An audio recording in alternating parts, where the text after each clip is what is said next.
Hallihallo, hier sind wir wieder. Die liebe Tina aus dem Oberallgäu hat einen Wunsch geäußert, dass wir die Nord-Süd-Stadtbahn mal mehr, ja, im Augenschein nehmen. Deshalb wollten wir heute eine Wanderung machen. Tschüss! Ihr werdet es am Ton merken, wir hatten ein bisschen Probleme, zum einen mit dem Wind und zum anderen ist uns Malheur passiert, dass wir die Videokamera auf Slow-Mo stehen hatten und der dann keinen Ton aufgenommen hat. Und insofern müssen wir heute nachvertonen. Allerdings werden wir da an der Technik noch dran arbeiten. Ja, wie ihr seht, stehen wir hier am Breslauer Platz, im Hintergrund der Dom-Hauptbahnhof. Die Nord-Süd-Stadtbahn, die beginnt ja hier und wir gehen jetzt mal runter in die U-Bahn und zeigen euch da mal ein bisschen was. Im Moment fährt zwar nicht wirklich eine Linie, schon die Nord-Süd-Bahn hier entlang, aber zukünftig, wenn das dann mal fertiggestellt wird, beginnt das hier. Ihr seht jetzt hier das linke Gleis und da hinten, hinter den Pfeilern, geht es rechts in eine Abzweigung. Das sind im Prinzip ist der Startpunkt der Nord-Süd-Stadtbahn. Die Bahnen, die jetzt zurzeit hier fahren, die fahren noch Richtung Neumarkt. Und ja, insofern ist es quasi die Gleisführung, die es schon lange gab. Damit man sich die ganze Strecke, die wir gleich entlang wandern, etwas besser vorstellen kann, hier das Ganze mal aus der Luftperspektive. Die Strecke führt also zunächst unter den Bahngleisen hindurch, an der Philharmonie und den Museen vorbei, am Altermarkt entlang, am Rathaus vorbei, vorbei am Gürzenich, am Heumarkt vorbei auf die Hohe Pforte, dann an der Einsturzstelle des Stadtarchivs vorbei bis hin zur Severinsstraße. So, wir sind jetzt wieder aus der U-Bahn raus. Jetzt ist super schönes Wetter und wir haben auch Sonnencreme drauf gemacht, damit wir keinen Sonnenbrand kriegen. Wir laufen jetzt hier die alte Trankgasse entlang, die an dieser Stelle ja unter den Gleisen des Domhauptbahnhofes hindurchführt. Und die Tunnelführung der U-Bahn verläuft hier ein Stück weiter östlich, aber wir müssen jetzt ja, weil wir die Strecke komplett oberirdisch laufen, gucken, wie wir das dann mit den Straßen abgebildet bekommen. Und hier unten ist es natürlich ja etwas windgeschützter und ähm, ja, damit auch etwas wärmer und insofern sind hier teilweise die Obdachlosen sich ihre Plätzchen am Suchen. Das ist leider ja ein Teil des Kölner Stadtlebens, was traurig ist. Wir kommen jetzt langsam aus dem Tunnel raus und ihr werdet jetzt gleich sehen, dass der Dom dann oben zu erkennen ist. Im Endeffekt hinter dieser Mauer, die ihr da erkennt, würdet ihr dann in die Schatzkammer des Domes kommen. Und oben seht ihr jetzt halt den Dom. Und wir sind jetzt im Prinzip an der Rückseite des Domes und dort im Chor werden ja auch die Gebeine der heiligen drei Könige aufbewahrt, weshalb sich ja Köln im Mittelalter als eine der wenigen Städte heilig, also das heilige Köln nennen durfte.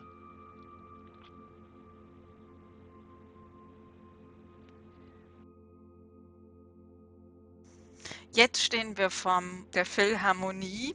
Da waren wir mal drin bei David Garrick für 50 € für 2 Karten. Da war er noch nicht so bekannt. Hier seht ihr die Rückseiten vom Römischen Germanischen Museum und von Museum Ludwig mit unserem schönen Kölner Dom.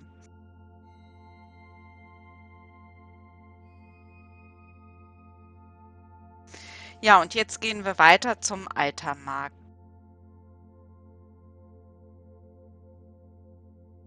Huhu, da bin ich wieder.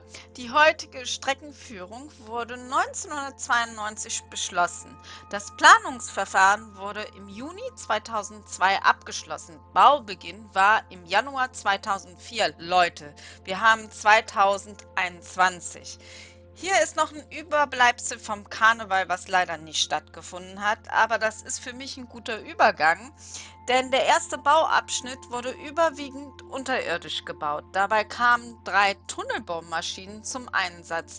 Die wurden nach dem Lied von den Höhnern benannt. Dicke Mädchen haben schöne Namen. Tosca, Rosa, Carmen. So heißen diese Tunnelbohrmaschinen. Ja, wir sind jetzt, wie gesagt, auf dem Altermarkt und das ist ja ein, wie der Name schon sagt, sehr alter Markt. Allerdings ist Köln ja über 2000 Jahre alt und zu römischer Zeit verlief hier tatsächlich an dieser Stelle noch ein Rheinarm und die linke Seite, die Altstadt, die war auf einer Insel im Endeffekt, damals natürlich nicht so bebaut. Und dieser Rheinarm wurde dann erst im Laufe der Zeit zugeschüttet und so wurde dann die Insel mit der eigentlichen Stadt verbunden. Wir kommen jetzt hier am Jan van Wert-Denkmal vorbei und rechter Hand dann am Rathaus. Normalerweise ist hier jetzt noch eine U-Bahn-Haltestelle und ein Eingang dazu zur Nord-Süd-Stadtbahn. Allerdings wird hier gerade gebaut und demzufolge ist diese U-Bahn-Haltestelle gesperrt.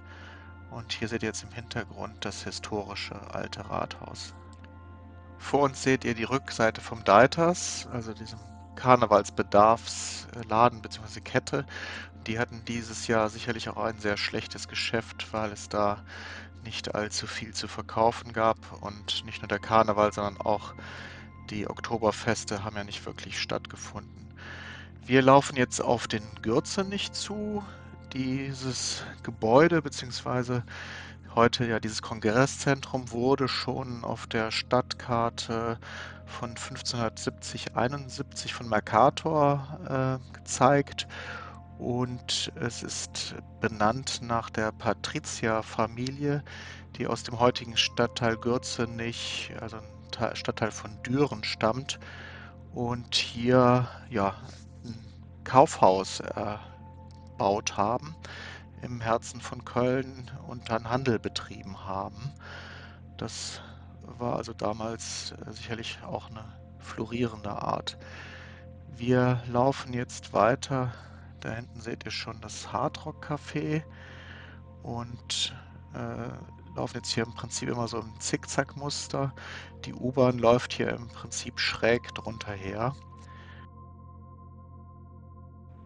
Wir sind jetzt auch schon an der Pipinstraße bzw. Sizilienstraße angekommen. Das ist ja diese Ost-West-Achse, die quer durch Köln geht.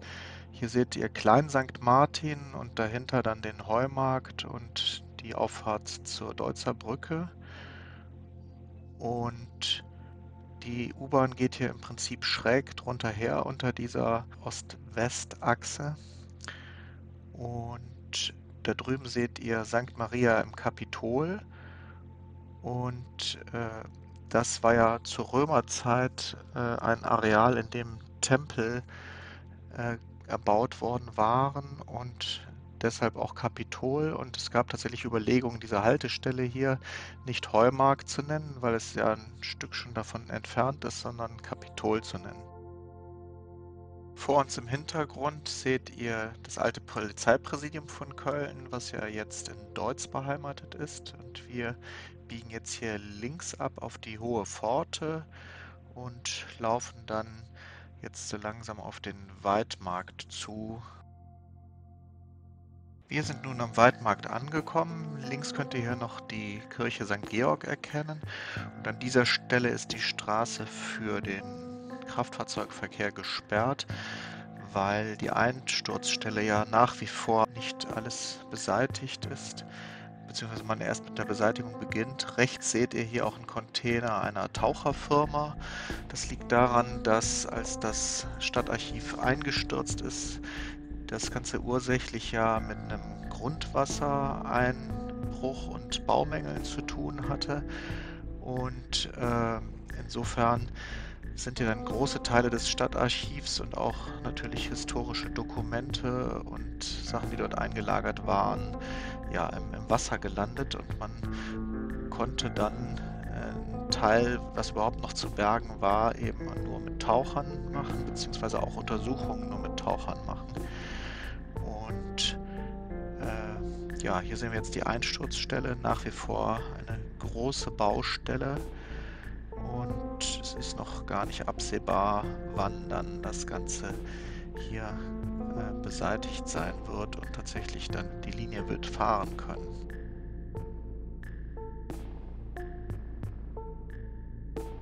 Der Einsturz selbst fand ja im März 2009 statt. Das heißt, das Ganze ist jetzt schon fast 12 Jahre her.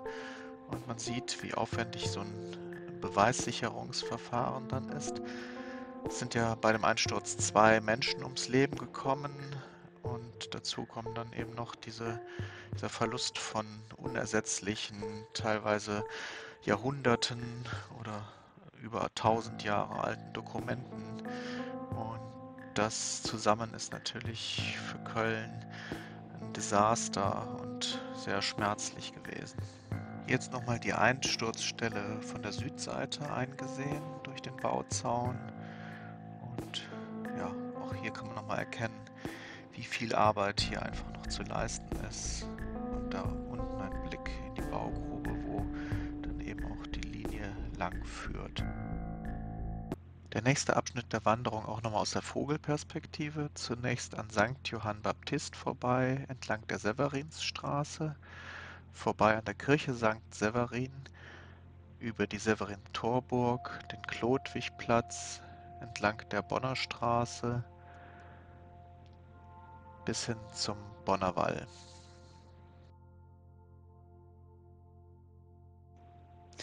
Hallöchen, jetzt sind wir auf der Severinsstraße, nur wenig Meter entfernt von der Einsturzstelle des Stadtarchivs. Hier vor uns seht ihr die Kirche St. Johann Baptist, die schon zu Beginn der Bauarbeiten, ja, der Turm sich neigte. Das war kurz nach dem Beginn der Bauarbeiten, 2004. Der Kirchturm musste dann auch gestützt werden. Wir kommen nun in den Teil der Severinsstraße, in dem die ganzen Einkaufsgeschäfte liegen.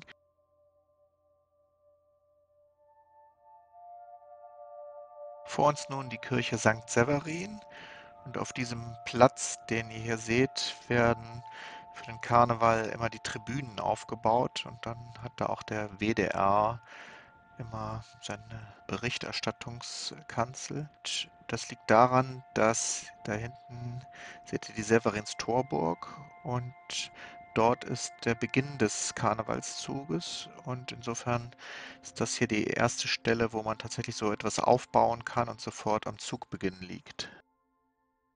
Da im Kölner Rosenmontagszug ja auch viele Pferde mitgehen und hier das Kopfsteinpflaster dann unter Umständen dazu führen würde, dass die Pferde wegrutschen, werden diese Flächen dann vorher mit Sand präpariert und geben so den Tieren dann mehr Sicherheit.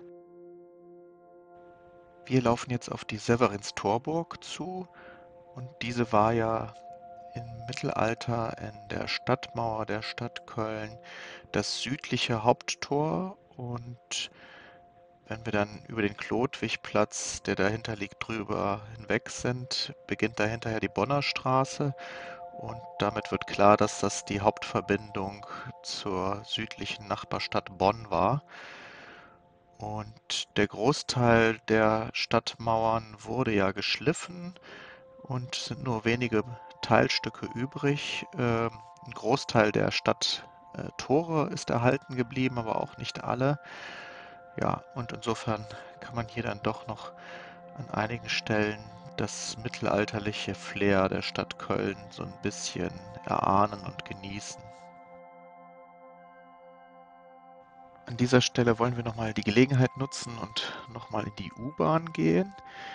Die ist an der Stelle auch tatsächlich noch nicht so stark von Fahrgästen frequentiert, weil sich für die Linie 17, die ja jetzt hier schon fährt, das Problem ergibt, dass diese ja nicht durchfahren kann, sondern dann an der Severinsstraße endet. und man damit nicht wirklich ins Stadtzentrum kommt. Und das führt dann dazu, dass natürlich die Fahrgäste das Ganze auch noch nicht so richtig annehmen. Aber es geht ja letztendlich um die Nord-Süd-Stadtbahn und so bekommt man hier einen Einblick. Ja, hier Chlodwigplatz, das Schild. Da hinten seht ihr nochmal in der Ferne so eine helle Stelle. Das ist dann die nächste Haltestelle, wo wir schon dran vorbei sind, Kartäuserwall. Und in die andere Richtung geht es dann weiter in Richtung Bonner Wall. Auf der anderen Seite dann wieder raus, so dass wir dann auch direkt auf der Bonner Straße rauskommen und damit den Chlodwigplatz quasi komplett unterquert haben. Und da sehen wir dann natürlich auch nochmal einiges an Einkaufsgebiet für die Südstadt hier, wo man dann anhand einiger Geschäfte so die Bedarf des täglichen Alltags decken kann. Hier nochmal ein Blick die Bonner Straße entlang. Und hier auch noch einmal der letzte Abschnitt aus der Vogelperspektive, vorbei an der noch ungenutzten Haltestelle Marktstraße, vorbei am Beginn der Brühlerstraße, entlang der Bonner Straße, über den Gürtel hinweg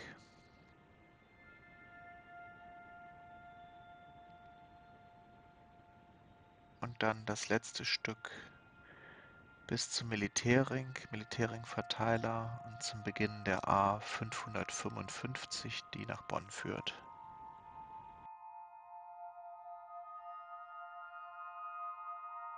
Hallihallo, hier sind wir hinter der Haltestelle Bonner Wall und die Linie 17 biegt hier links ab Richtung Rhein. Und dort verläuft sie auf der Strecke der Linie 16 und das geht bis nach Sürth. Und dieses Teilstück bis zum Rhein war die Baustufe 2, die auch fertig ist und befahrbar ist. Wir gehen aber jetzt die Bonner Straße weiter entlang und damit die Hauptstrecke und sehen hier, wie die U-Bahn aus dem Tunnel heraustritt und dann zu einer normalen Stadtbahn wird. Dieses Teilstück bis zur Marktstraße hinten wird aber noch nicht befahren. Und rechts seht ihr den Kölner Großmarkt und hier ein Blick zurück auf die Bonner Straße, wo wir hergekommen sind. Hier nochmal ein Blick auf die Haltestelle Marktstraße, die wie gesagt zurzeit noch nicht benutzt wird und auch abgesperrt ist. Und wenn man jetzt hier über die Straße geht, dann sieht man auch die Prellböcke und eben das Ende der aktuellen Streckenführung. Im weiteren Verlauf der Bonner Straße in der Baustufe 3 wird diese dann als Straßenbahn ganz normal hier die Strecke zurücklegen.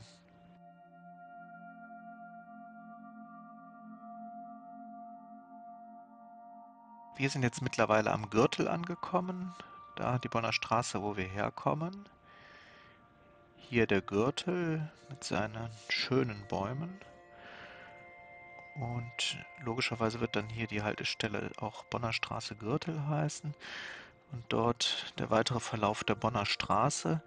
Und ihr könnt erkennen, dass die Straße im Prinzip zweigeteilt ist. Also links die verkehrsführende Straße und rechts daneben nochmal so eine Einwohnerstraße. Und entlang dieser Straßen standen 300 Bäume, die jetzt wegen dem Bau abgeholzt wurden. Und es gab deshalb entsprechend große Bürgerproteste. Und jetzt wird in der Mitte dann halt die Stadtbahn verlaufen und rechts und links die verkehrsführenden Straßen. Und dann werden allerdings auch wieder neue Bäume angepflanzt werden, sodass das Ganze in 20, 30 Jahren in etwa wieder so wie vorher aussehen wird, zumindest was die Bäume angeht. Hier sieht man, dass entlang der Strecke entsprechend auch neue Gebäude gebaut wurden oder besser gesagt ganze Wohngebiete. Und dass frühere Industrie- bzw. Gewerbegebiete dann jetzt umgewandelt wurden in Wohngebiete und dass diese Planungen, die ja vorher schon existierten, entsprechend auch der Grund waren, eben diese Linie zu planen und dann eben ins Leben zu rufen und zu bauen. Der Bau von U-Bahnen ist ja jüngst in die Kritik geraten. In Berlin wurde ja eine Studie erstellt, es ist ja auch eine neue U-Bahn gebaut worden. Und an dieser Studie waren auch die Grünen beteiligt. Und der Kritikpunkt ist, dass in der U-Bahn natürlich eine Menge Beton verbaut wird. Und ein Kubikmeter Beton wiegt etwa 2 bis 2,5 Tonnen, je nach Betonart. Und bedeutet damit, dass für den Bau von einem Kubikmeter etwa 200 bis 250 Kilogramm CO2 emittiert werden. Und bis das dann wieder reinkommt, muss man tatsächlich relativ lange U-Bahn fahren. Am Breslauer Platz haben wir einen Elektrobus gesehen, der seinen Stromabnehmer an der Haltestelle ausgefahren hat, um zu laden. Ich fand das sehr interessant, weil ich nicht wusste, dass es sowas in Köln gibt. Also wäre gut, wenn das noch mehr gibt. Das wäre echt schön. Tschüss, bis gleich.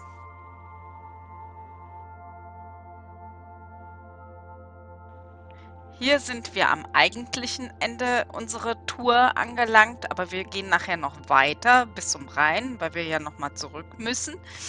Und hier wird irgendwann Park and Ride sein, damit die Leute, die von der A555 kommen, da auch parken können und stadteinwärts fahren können. Hoffentlich ist das irgendwann mal soweit. Hoffentlich erleben wir das nochmal mit, weil es dauert ja alles so lange in Deutschland. Da vorne ist so ein roter Pfahl.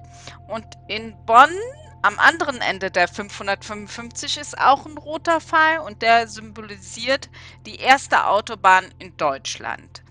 Ja, und wir gehen jetzt weiter. Tschüss! Heute probiert Heidi mal Cliff im alpine Müsli-Mix. Mal gucken, was sie gleich sagt und ob das was für sie ist. Ich mag ja sowas. Heute haben wir keine Brote eingepackt. Dafür war dann die Tour doch zu kurz. Also wir werden, wenn wir ja jetzt das Stück zurücklaufen, irgendwo bei 12, 13 Kilometer rauskommen. Da muss man noch nicht so wahnsinnig viel Proviant mitnehmen.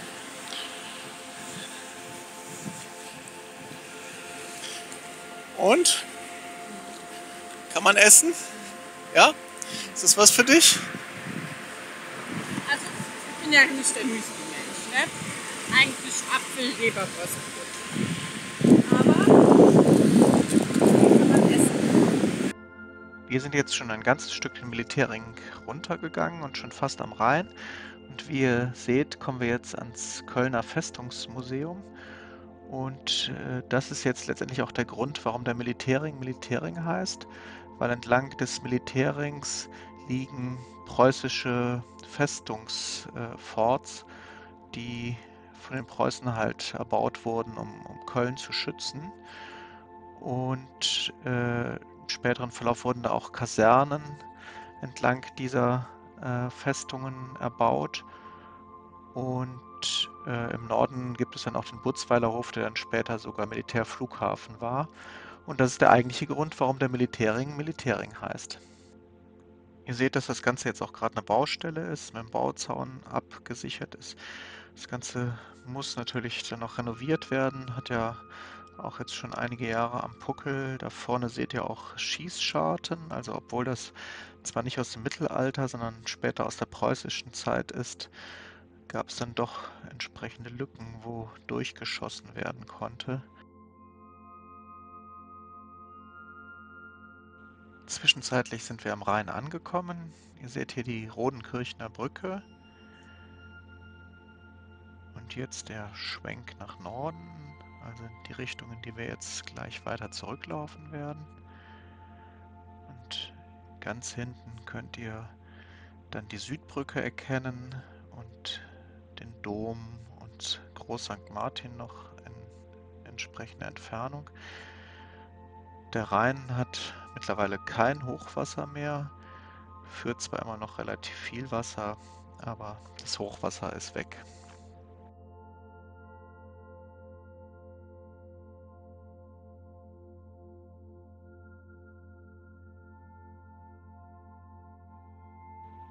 Hier nun das versprochene fehlende Puzzlestück zu der Nord-Süd-Stadtbahn. Die 17, die ja am Bonner Wall abzweigt, die mündet jetzt hier an dieser Stelle auf die Linie 16, also das Stück an den Rhein. Und wir haben leider gerade die 17 verpasst, sonst hätte ich euch das auch live und in Farbe zeigen können. Ja, und dann führt die Strecke hier entsprechend Richtung Sürth weiter.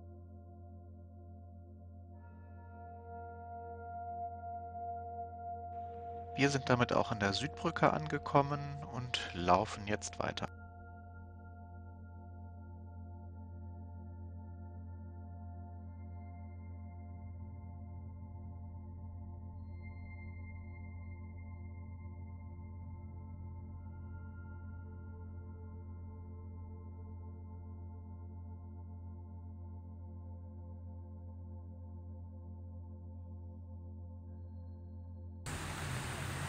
Hier Teile der alten Speicherstadt vom Rheinauhafen, die ja, komplett renoviert wurde und in Wohnungen und Büros umgestaltet wurde. Und wenn man sich noch erinnert, wie das hier mal vor ein paar Jahrzehnten aussah und was für ein Juwel das jetzt geworden ist mit unbezahlbaren Wohnungen, dann ist das schon echt der Hammer.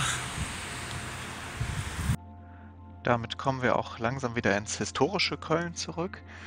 Was ihr hier auf uns zukommen seht, ist der sogenannte Bayenturm. Und er markiert im Endeffekt die südliche Ecke der Stadtmauer direkt am Rhein gelegen. Und früher gab es zwar auch noch nach rechts dann ein Stück Stadtmauer in den Rhein hinein, aber ja, im Endeffekt ist das die südliche, am Rhein gelegene Spitze. Hier ein kleines Tor, wo man auch dran sehen kann, dass es nicht als Haupttor gedacht war.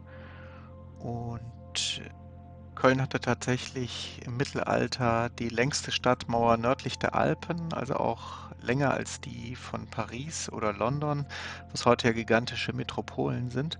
Das zeigt natürlich auch nochmal die Wichtigkeit von Köln im Mittelalter. Zum einen mit den Gilden und dem Handwerk und zum anderen eben durch die Gebeine der Heiligen Drei Könige. Was ihr hier seht, sind die sogenannten Kranhäuser, also Wohn- und Geschäftshäuser, die vor noch nicht so langer Zeit gebaut wurden und hier direkt am Rhein im Rheinauhafen liegen. Man hat natürlich damit versucht nachzuempfinden, dass dies ja ein Hafen mit Kränen war und entsprechend die Häuser jetzt auch so nachempfunden. Damit sind wir auch schon an der Severinsbrücke.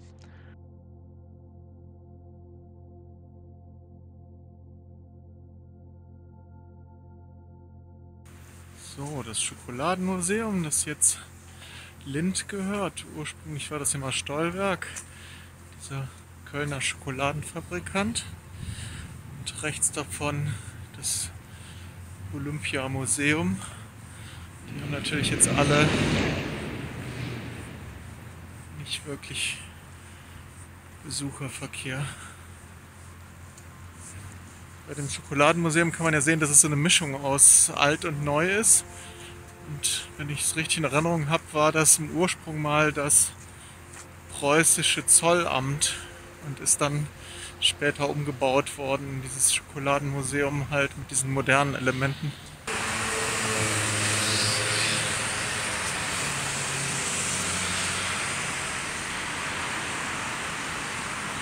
Und vor uns die Deutzer Brücke.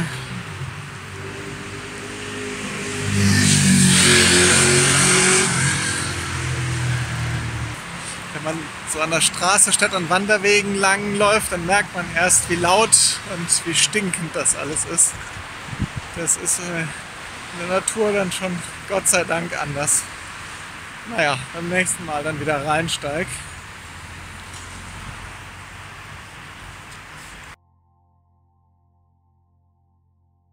So, liebe Tina, ich hoffe, der kleine Ausflug in deine alte Heimat hat dir gefallen und euch anderen auch alle. Danke für die Inspiration. Und ja, wir haben uns heute wenig gezeigt, weil wir die ganze Zeit eigentlich nur mit Maske rumlaufen. Und wir sind dann nicht zum Rhein. Also wir sind wieder vom Rhein weggegangen, weil wir waren gefühlt die Einzigen, die mit Maske da rumlaufen, obwohl da Maskenpflicht ist. Ja. Und gleich gibt's unsere Mexo-Mix. Tschüss! Damit wären wir wieder da, wo wir losgelaufen sind, hier am Dom Hauptbahnhof Parkplatz. Hier seht ihr nochmal die Hohenzollernbrücke und den Musical Dome. Und dann Mexo-Mix. Prost! Prost, das nächste Mal wieder am Rheinsteig. Ciao!